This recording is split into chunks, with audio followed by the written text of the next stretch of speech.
Welcome to the Jill on Money Coronavirus Market Update. It is Tuesday, June 23rd, and welcome to Tuesday. And hope you're well. Got some information about existing home sales. Not surprisingly, they plummeted in May.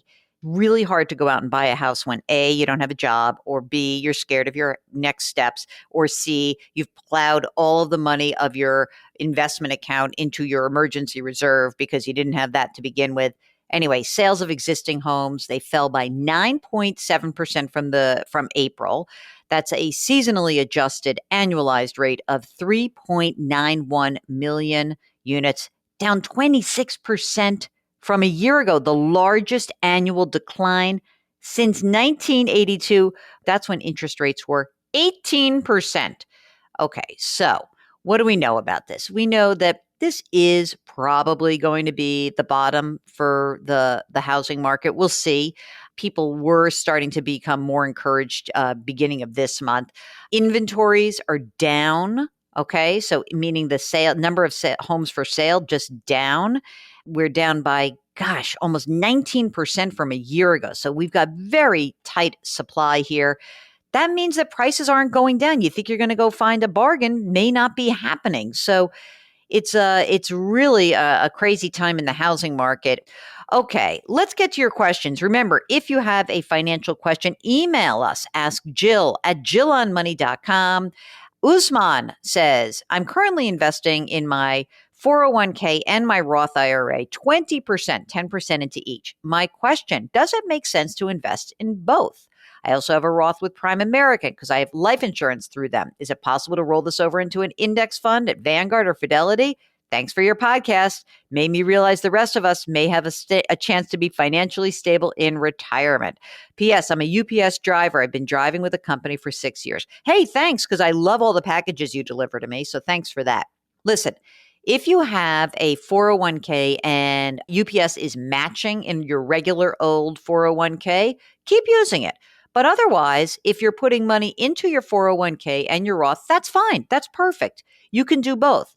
If you're making you didn't mention how old you are, but if you're younger, I would skew more towards the Roth than the traditional 401k. But if it's just easier to go 10 and 10, that's fine. Okay, now your Roth IRA, you don't need a Roth with Primerica. Roll it over to Vanguard or Fidelity or T. Rowe Price, anywhere you can, and just do it quickly, because I know that the fees in those Primerica accounts are very high.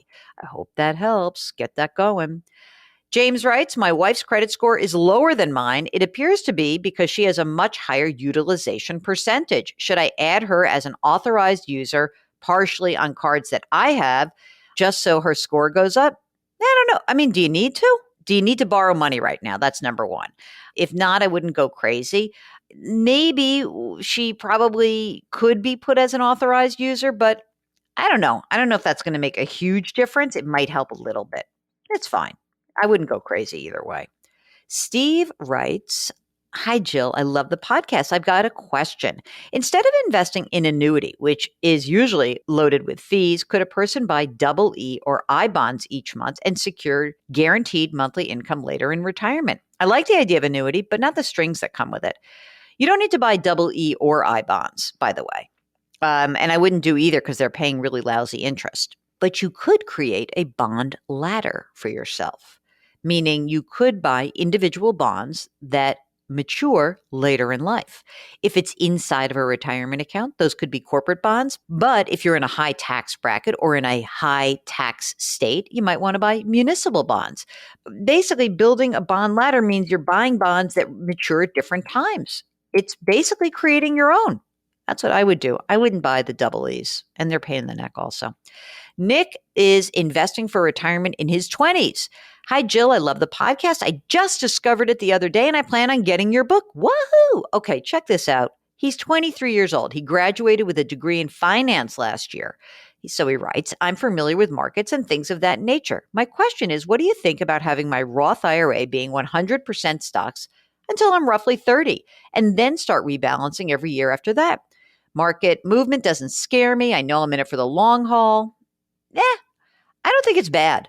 I think the problem that people will find, Nick, is that you may be perfectly reasonable and ready to like go for it and have all the money in stocks. The one thing I would worry about is sometimes those dips happen at different points in your life and it freaks you out. But if you really don't think you're going to get freaked out, I have no problem with being tilted towards having more risk. It's just that most people don't have the stomach for it. And that's why I always say diversification. Okay. Okay, here we go. Tim writes, my brother has an UGMA, a uniform gift to minors account for his kids, and it's got 40,000 bucks in it. The funds are in an account in a mutual fund, the Federated Kaufman Large Cap and the Federated Kaufman Small Cap. Each has a 5.5% front end load. Okay, a front end load, for those of you who don't know what that means an upfront commission. The expense ratios are 1.09%, 1.37%, respectively. Pretty sure these are actively managed funds. Yes, they are. My question, should he keep the advisor? Not only are the fees high, but he failed to explain clearly what the 5.5% load entailed. Seems kind of slimy of an advisor charging that type of fee without fully and clearly explaining it to the client. Would love to hear your take on the situation. I'm trying to convince him to go to index funds. Thanks, Jill. So two things. It's an UGMA account. So number one, I'm wondering, is this a college fund? Is that what it's really about? Because if it is, then I would also maybe consider exploring a 529 account. But yeah, I would absolutely agree that it's not that the guy is slimy or the gal is slimy, but the thing is that this is an advisor who's charging a fee for something that you can essentially get for zero. Why do it? Your brother can actually take this money and say, I'm going to buy a Vanguard large cap fund and a Vanguard small cap index fund and be done with it and pay so much less money. So I say, you're right. Get rid of the advisor, move to index funds. But again, if this is college money, you may want to check out a 529 plan. Hope that helps. Okay, thanks for listening. It is always a great pleasure for us to get the huge numbers of emails that we get every single day. And I know that you all are seeking some help. We're getting to these questions as quickly as we can. That's why we moved to a daily podcast. So if you're waiting, don't worry, we're going to get you, promise. Just remember that if you've got a question, just shoot it to us because we're doing these like crazy. And, we might have to do we might have to do a marathon session, Mark, like 24 hours of answering questions. Would that get us through all these emails? Mark says not even a straight 24-hour dance-a-thon would get us through. Oh, well, I tried. Anyway, you can subscribe to us on Apple, Spotify, Stitcher, radio.com, Google Play, anywhere else you find your favorite podcasts. And you can always go to the website, jillonmoney.com. Please sign up for our free weekly newsletter because I promised somebody that I was going to get the numbers up to a much higher level by the end of this year. And I can only do that if you guys actually subscribe to it. So it's free. It's awesome. Wash your hands, wear your masks. I don't know if I should say social distancing. I was listening to someone who said that that's actually it's not a great thing. We don't want you to distance yourself socially. We want you to just maintain physical distance from people, but be actively engaged with people around you. That's why I tell you to lift somebody up, do something nice for somebody else, put your hands on someone's back, really help somebody today. Please. Jill on Money will be back in your feed tomorrow morning. Thanks for listening.